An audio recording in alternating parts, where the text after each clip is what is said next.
Yo guys, oke guys, di video kali ini gue akan membahas film yang mengambil latar belakang di Amerika dan Meksiko. Sama dengan video spesies di Awak Kening yang juga gue upload di waktu yang lalu yang juga mengambil latar belakang di Amerika Meksiko. Film yang berjudul Borderland ini merupakan film horor Amerika Meksiko yang dirilis pada tahun 2007. Film ini berdasarkan kisah nyata Adolfo de Jesus Constanzo, seorang raja narkoba dan pemimpin sekte agama yang mempraktikkan pengorbanan manusia. Constanzo dan pengikutnya yang disebut narkosatanis menculik dan membunuh seorang mahasiswa universitas di Texas bernama Mark J. Kilroy pada tahun 1989. Nah, seperti apa kisahnya? Bagaimana cara mereka membantai dan mengorbankan manusia untuk sektenya itu? Yuk, kita masuk saja ke alur ceritanya.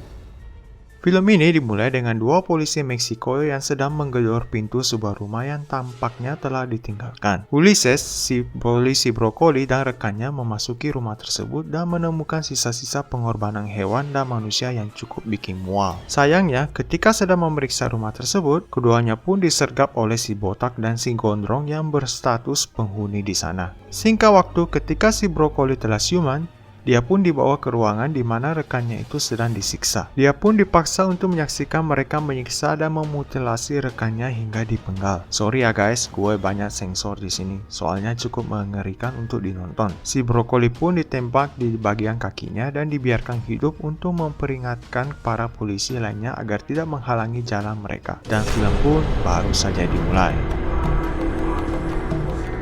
Setahun kemudian, tepatnya di daerah Texas, sekelompok anak muda sedang asik nimbrung menikmati liburan musim panas mereka. Lalu kita akan diperlihatkan seorang lelaki pirang bernama Henry yang bercerita pada para bondon-bondon bahwa dia akan menjadi kaya begitu mendapatkan gelar masternya yang tidak akan lama lagi. Bosan mendengar cerita dari si Henry, para bondon itu pun pergi. Lalu seorang temannya bernama Phil datang menghampirinya dan menanyakan di mana teman mereka yang bernama Ed. Esok paginya, Phil pun menemukan Ed yang sedang asik ngumpet di pinggir pantai. Tidak lama kemudian, Henry pun datang dan mengajak mereka berdua untuk pergi ke Meksiko selama seminggu, di mana dia berencana untuk mengunjungi klub kekurangan pakaian dan bersenang-senang dengan memanfaatkan penegakan hukum yang kurang di sana. Mendengar hal tersebut, Phil pun sangat bersemangat. Dia berencana untuk melepas kulit pisangnya bersama para kupu-kupu malam di sana. Ed pun lalu memberikannya permen rasa buah ceri sebagai hadiah untuk si Phil. Ed lalu mengatakan bahwa dia tidak berniat untuk pergi ke sana. Henry lalu segera membujuk Ed. Kapan lagi kita bisa liburan kayak gini? Setelah lulus, kita pasti akan mempunyai kesibukan masing-masing. Mendengar hal itu,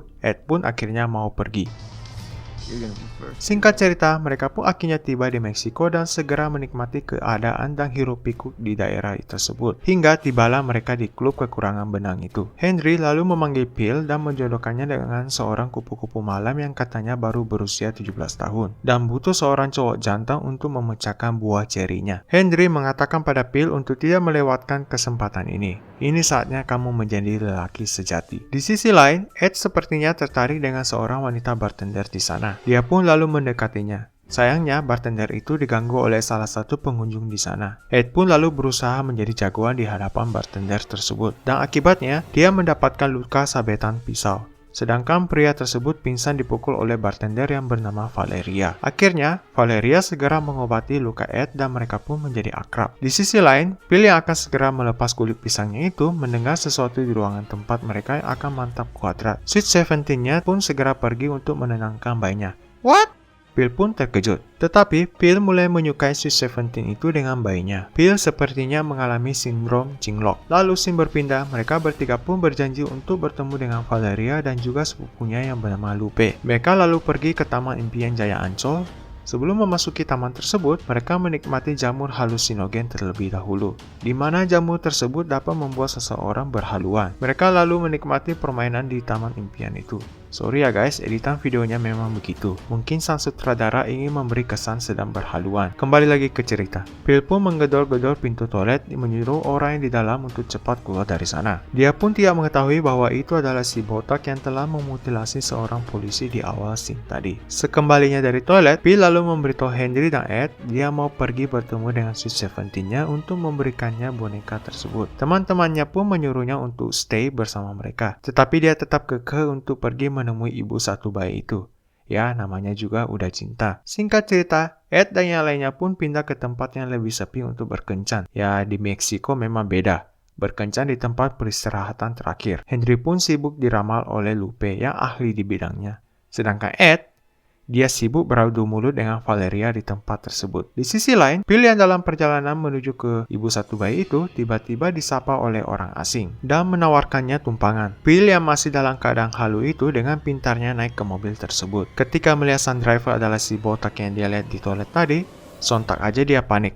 Tetapi dia segera disekap oleh mereka. Scene pun beralih, Ed dan Henry yang terbangun menyadari Bill belum juga kembali ke hotel. Mereka lalu pergi mencari di sekitar lingkungan tempat mereka tinggal. Di sisi lain, Bill yang diculik itu pun didatangi oleh Randall, seorang imigran gelap yang berasal dari Amerika dan bekerja pada gembong narkoba tersebut. Dan memberitahu Bill sebentar lagi dia akan bertemu dengan pemimpin dari kelompok mereka. Kembali lagi ke Ed dan Henry. Mereka pun pergi ke kantor polisi untuk melaporkan temannya yang belum kembali itu. Di sana, mereka bertemu dengan polisi Brokoli di awal scene tadi. Polisi Brokoli itu pun bertemu dengan pimpinan polisi di sana dan memperlihatkan bukti-bukti perbuatan gembong narkoba tersebut. Tapi, polisi tersebut mengatakan padanya untuk merelakan kematian rekannya itu dan menutup mata untuk kasus yang berkaitan dengan gembong narkoba tersebut. Lalu scene beralih, Ed dan Henry memberitahu kepada Valeria mengenai Bill yang belum juga kunjung kembali. Henry menyadari bahwa dari tadi mereka diawasi oleh sebuah mobil hijau yang tidak lama kemudian mendatangi mereka. Mereka melihat boneka yang dibawa Bill semalam berada di belakang mobil tersebut dan menduga bahwa mereka lah yang telah menculik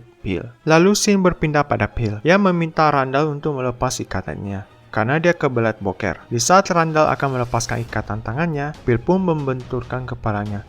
Aduh, kenapa nggak tunggu ikatan tangannya lepas dulu baru lari? Tolil memang. Lanjut, Bill pun kebingungan mau lari kemana. Karena sekeliling daerah itu hanyalah tanah tandus dan gersang. Randall yang menembakkan pistol itu pun akhirnya membuat koboi penjaga tempat tersebut keluar dan pergi mencari Bill. Di saat Bill mencoba menghentikan mobil yang lewat di sekitar situ, si koboi jagoan itu berhasil mengejar dan menangkapnya. Polisi Brokoli yang sedang mengintai tempat tersebut melihat Bill yang telah ditangkap. Dia pun dibawa masuk kembali dan segera dihajar oleh Randall yang sudah kesal padanya. Tidak lama kemudian, bos gembong narkoba beserta bawahannya tiba di sana. Lalu scene beralih, Lupe memberitahu mereka bahwa mereka sedang berurusan dengan orang-orang penganut voodoo Meksiko yang disebut Palo Miombe dan seorang pendetanya yang dipanggil dengan sebutan Santillan. Jika berurusan dengan penganut sekte tersebut, kalian lebih baik merelakan teman kalian itu. Lupe juga memberitahu Valeria untuk menjauh dari Ed dan teman-temannya. Singkat waktu, mereka pun ternyata sudah diintai oleh si botak dan si gondrong tersebut. Henry yang sudah kesal pun lalu memecahkan kaca lampu mereka, yang membuat si botak langsung menembak dan untung saja hanya menggores leher Henry. Ed lalu melihat polisi yang akan berbelok ke sana, lalu segera memanggil polisi tersebut. Tetapi polisi cemen itu malah segera pergi seperti tidak melihat sesuatu yang sedang terjadi di sana. Si botak itu pun langsung memukul Henry dan pergi dari sana. Di rumah sakit, setelah mengalami insiden tersebut, Henry mengajak Ed untuk pergi dari Meksiko dan menganggap Bill sudah mati di tangan mereka. Seketika itu, polisi Brokoli itu datang dan memberitahu bahwa Bill masih hidup, lalu menjelaskan tujuan mereka menumbalkan manusia agar bisnis narkoba mereka tidak terlihat oleh penjaga perbatasan saat menyeludupkannya ke Amerika. Mereka lalu memutuskan untuk bekerja sama, mempersiapkan segalanya dan bertemu di hotel tempat Ed menginap 1 jam lagi. Di kamar hotel, Henry pun masih syok dengan kejadian yang menimpanya tadi siang dan tidak bermaksud untuk meninggalkan Bill begitu saja. Ed pun lalu menghibur Henry. Ed lalu menyuruh Henry untuk beristirahat selagi dia mengantar Valeria pulang ke rumah. Di waktu yang bersamaan, Lupe yang telah tiba di rumah menemukan pintu rumahnya telah terbuka. Dia mencurigai ada seseorang yang telah masuk ke rumahnya. Setibanya di kamar, dia menemukan sebuah kepala kambing di atas kasurnya dan si gondrong pun sudah berada di belakangnya. Tidak lama kemudian, Ed dan Valeria akhirnya tiba di sana. Ketika Ed akan pergi, dia mendengar teriakan Valeria dan segera lari masuk ke dalam mencari Valeria yang sudah menangis histeris karena melihat Lupe yang sudah tidak bernyawa di atas kasur. Di sisi lain, tiba-tiba terjadi pemadaman listrik di hotel. Henry pun keluar dan menuju ke resepsionis untuk mengajukan komplain. Karena tidak ada orang di sana, dia lalu bermaksud kembali ke kamarnya yang ternyata telah diikuti oleh para lelaki laki-laki yang membawa parang machete. Henry pun segera lari ke atas dan menggedor setiap pintu kamar di lantai atas. Seorang wanita lalu membukakan pintu padanya. Tapi melihat para pemilik parang itu akan segera mendobrak pintu itu, Henry lalu melarikan diri melalui jendela kamar mandi. Tetapi dia terkena bacokan golok pembunuh naga di kakinya. Henry berusaha memanjat hingga ke rooftop gedung hotel itu. Sayangnya, mereka telah berada di rooftop dan berhasil memojokkan Henry. Ya iyalah, udah keroyokan, bawa golok pembunuh naga lagi. Akhirnya, Henry pun dibacok seperti daging ayam yang dicincang hingga tewas. Singkat waktu, Ed dan Valeria melihat polisi telah berada di hotel tersebut. Ed yang sudah mempunyai firasat buruk segera berlari dan menemukan Henry telah tewas di rooftop hotel itu. Melihat sahabatnya telah dibunuh, Ed dan Valeria memutuskan untuk pergi bersama polisi Brokoli untuk membantai orang-orang yang menculik Phil. Lalu Sim beralih kepada Phil, di mana dia akan dibawa oleh Randall ke suatu tempat. Sedangkan Ed dan yang lainnya akhirnya tiba di sana. Mereka pun mempersiapkan yang diperlukan untuk menyerang kelompok sekte tersebut. Di sisi lain, Phil pun dibawa ke ruang pengorbanan para sekte tersebut. Pemimpin gembong narkoba tersebut segera mempersiapkan ritualnya, lalu memulainya dengan membacok kaki Phil. Dia pun lalu membuka lakban yang menutup mulut Phil dan menikmati teriakan kesakitan dari Phil. Selanjutnya, dia menggigit lidah Phil hingga putus, memberikan lidah itu pada cewek seksoinya itu, lalu meradu mulut dengan darah Phil yang masih berada di mulutnya. Jijai bener. Cewek seksoi itu pun lalu menaruh lidah Phil di altar pemujaan. Selanjutnya, Phil pun digantung terbalik dan akhirnya dia dihabisi oleh kelompok sekte tersebut. Singkat cerita, Ed dan yang lainnya berhasil menyusup ke rumah bos gembong narkoba itu. Polisi Brokoli itu menemukan bos sekte tersebut dan berhasil menembaknya hingga tewas. Tetapi dia pun mengalami luka yang cukup parah. Di sisi lain, Ed dan Valeria yang sedang bersembunyi di dapur mengetahui bahwa Phil telah tewas dengan dibawanya kepala Phil ke dapur. Setelah membunuh bos sekte tersebut, mereka pun segera pergi dari tempat itu. Melihat kondisi polisi Brokoli yang semakin parah, mereka lalu singgah di sebuah rumah yang dihuni oleh seorang aba-aba. Mereka lalu segera memberi pertolongan pada Ulysses, tetapi akhirnya Ulysses meregang nyawa. Ed lalu menyuruh Valeria bertanya pada aba itu, berapa jauh lagi lokasi perbatasan dari rumahnya. Aba itu menjawab, lokasi perbatasan masih 2 km lagi ke utara, dan mereka harus berenang melintasi Rio Grande.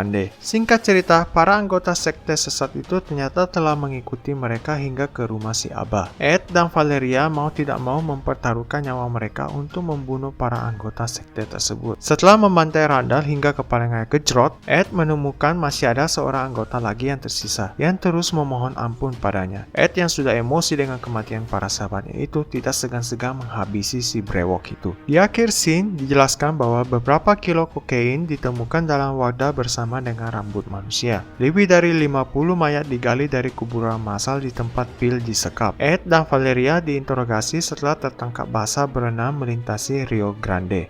Dan beberapa tersangka pun masih buron. Lalu film pun berakhir. Oke guys, mungkin segitu dulu alur cerita dari film mengenai sekte sesat yang menjadikan manusia sebagai tumbal, hanya untuk bisnis gelap mereka. Ada beberapa pelajaran yang bisa kita petik dari film ini. Seperti kata Bang Napi dulu, waspadalah, waspadalah, waspadalah. Karena kejahatan itu ada di mana-mana, dan juga karena adanya kesempatan. Thanks for watching and see you on next video.